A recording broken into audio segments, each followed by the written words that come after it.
Oh, is there nobody in? What's that on his wall? He's got an entry phone. Blimey. Oh, goodness me.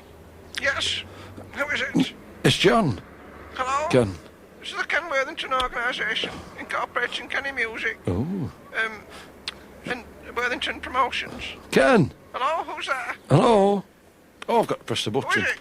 It's John, Ken. John. John Shuttleworth. Oh, of course, Mr. Shuttleworth. Yes, I've been expecting you. Do come in. Thank you. Someone will meet you in reception.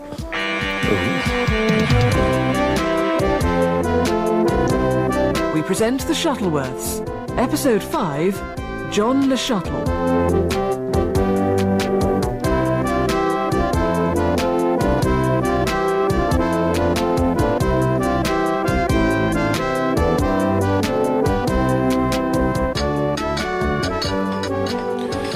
Hey, Ken's Hall makes a lovely reception. He's got everything. Magazines, little courtesy bowl of Bombay mix, pipe music. No fish tank and out, but you can't have everything. Johnny! Ken! I'm sorry to have kept you waiting. Oh, that's all right. Has anybody offered you a glass of iced water or a beer, something like that? No. No. Well, would you like to be offered one of those things? Yes. Or perhaps you'd prefer a Malibu? Oh, Ken. Come through. Right, I will. Oh. Take a pew, John. Oh, what a lovely sofa, Ken. Have you bought a computer? Yes. Hey, you've gone all high-tech, haven't you? Entry phone, swivel chair. I see you've taken your curtains down and put up a Venetian blind. What's happening? I just thought it was high time. This agency underwent a degree of modernisation. Oh. Mince Imperial. No, thank you. But I'll take a couple for Mary, if I may, for later, because she loves them. Well, you shouldn't really do that, John. You know the offer is made to you, not Mary. But go on. Right. I'll overlook it on this occasion. Ooh. Now, how can I help you? I must ask you to be as brief as possible, because I've got my Tai Chi lesson at 1 o'clock. Oh, Ken, be careful. Don't move too fast with the times. Well... It was only last week that you and I were... What? Sharing a portion of Russian fish pie at the garden centre. Oh, yes. Remember? It was the last one. And we were examining each other's cutlery to see if it was the same, which it was. And then... Oh, excuse me, John. Got a fax coming through. Right. Oh, paper jam. Oh, hang on. Oh. Hello. Janet. It's Janet the Road, John. Is it? I've been trying to page you, love. You what? Oh, you're breaking up badly. She's on a mobile, John. I see. Listen, Janet, hang up and ring me from a landline. Oh, got to go. They're trying again with the fax. Yeah. Oh, I've run out of paper. Chuck us that roll, John. This one? That's a croissant. Oh, no. Calm down, Ken. Get a grip. You see what modernisation's done to you? You're a nervous wreck. Oh, you bought a compass. You must be going hiking. Wrong, my friend. This is to assist me in the correct sighting of my satellite dish. That's what everyone buys them for now. Didn't you know? No. That is progress. It is. What's the time in Honolulu? I've no idea, Ken. Let's find out, shall we? 2:16 a.m. Now, if I press this button here... No! Ow! Get off my wrist! Sorry, Ken, I thought you were going to What? wake everybody up in Honolulu. Oh, Because, you know, they deserve the rest just as much as everybody else. I realise now that's not what you were going to do. No. I just panicked. I'm sorry. Sophisticated as my PC is, John, that's one thing it cannot do. Yeah. Well, I think I better go, Ken. Feeling a bit overawed by all this technology. Yes. Though you never did state your business. Did you want to view some spreadsheets? No, no. Send an email to Bono. Oh. Or analyse your projected income for the next quarter. That shouldn't take long. Well... Stay and crunch some numbers with me, John. No, I'm going to the garden centre, Ken. Oh. For my dinner. John. And I was hoping you'd join me. Oh. That's why I called round, Ken. That was my business. I see. And there was a time you'd have jumped at the chance. Yes. What's happening now? It's my lunch menu. The computer prints it out every day at this time. Oh, sushi again. Ooh. I didn't like to admit it, but maybe Ken was right. Times were changing, and I needed to move fast if I wasn't going to be left behind. Just put on my new bum bag, which I bought from a charity shop, for £1.50. Sturdy, modern zip fastener, seals the main pocket. Actually, I should leave it open, because it's time now to insert my new pocket calculator, which I found in a skip. Yeah. Couldn't believe my luck, you know.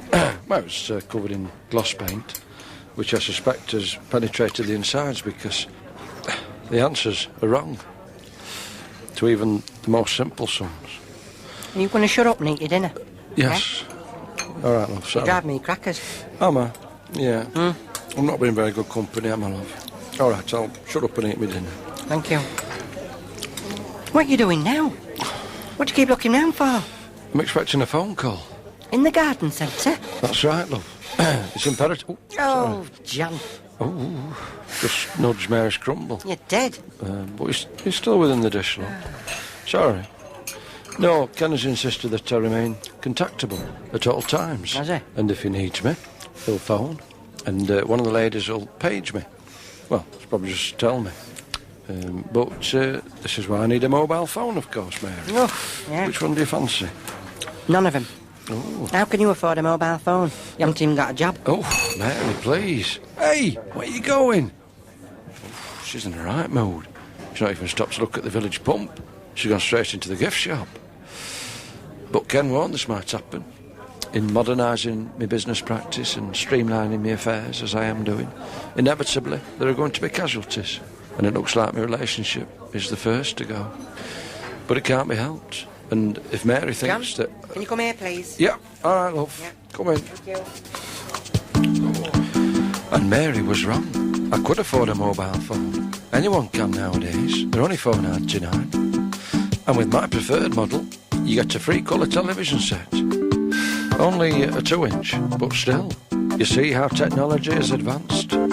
30 years ago, a telephone was a luxury, and ownership of a colour TV, the ultimate fantasy.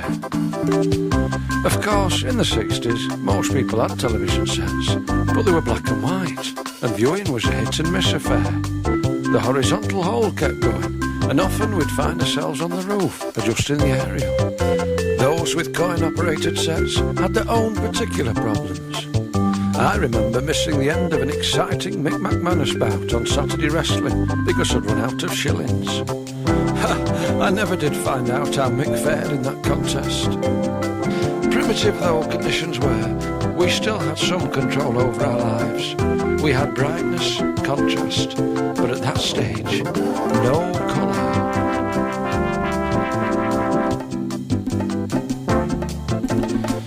One evening in the late 60s, when I was walking past the local guest house, I saw through a chink in the curtains a colour transmission of the BBC flagship production War and Peace.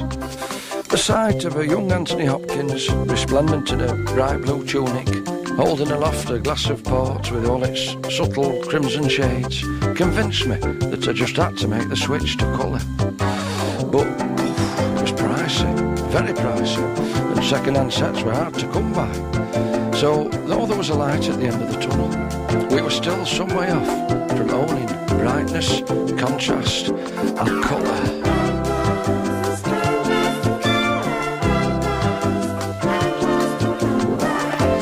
It was a great day indeed when I paid the first instalment on the repossessed ITT 26-inch colour set. It took 3 grown men to unload the beast from a colleague's Ford Zephyr, but at last I'd realised my dream.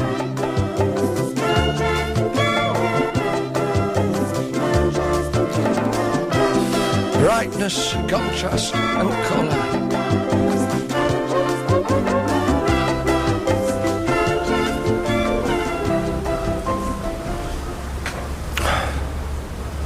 Just been down to the train station to have my new business cards printed.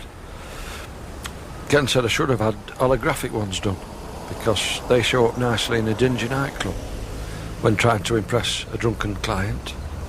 But these were very cheap and they bear my new stage name, John Le Shuttle. which Ken very shrewdly suggested I adopt, because John at the Row used to be called John at Rowbottom. Did you know that? Oh, yes. Anyway, Shuttleworth makes me sound like a blacksmith, whereas, as I'm sure you'll agree, John the Shuttle sends out all the right signals. It can only lead to increased bookings in Europe, the Gulf States, Cairo, places like that. And for this reason, I've got an overnight bag with me, which must remain permanently packed. It contains my passport, a shirt and tie for formal meetings, and my swimming trunks, should I be invited to relax poolside with the record company chief.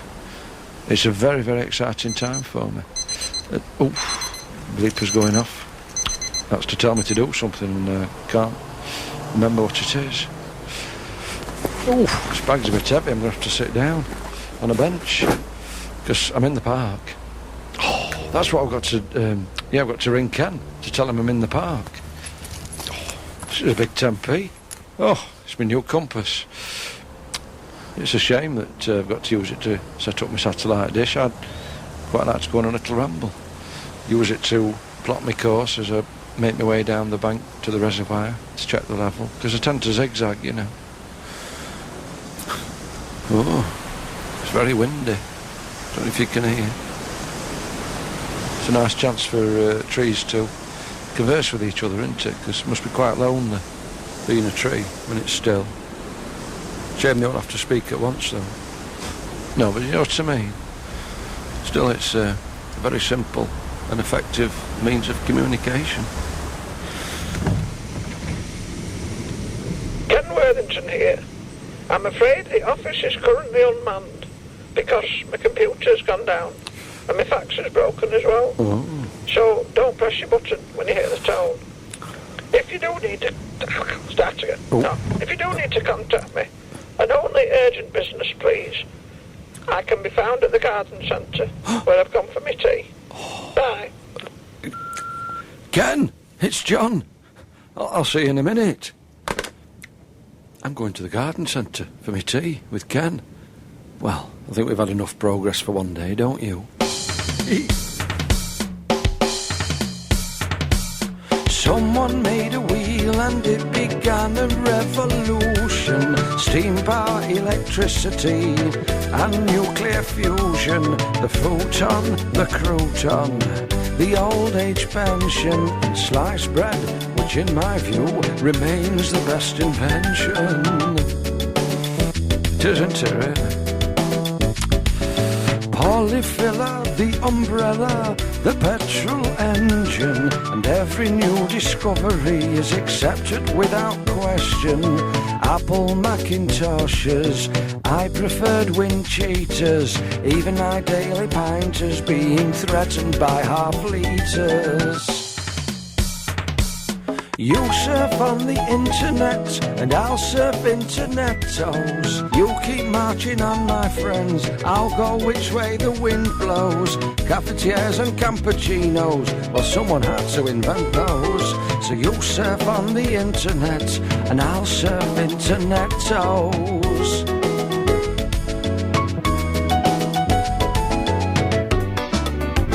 The Shuttleworths was written and performed by Graham Fellows and produced by Paul Schlesinger.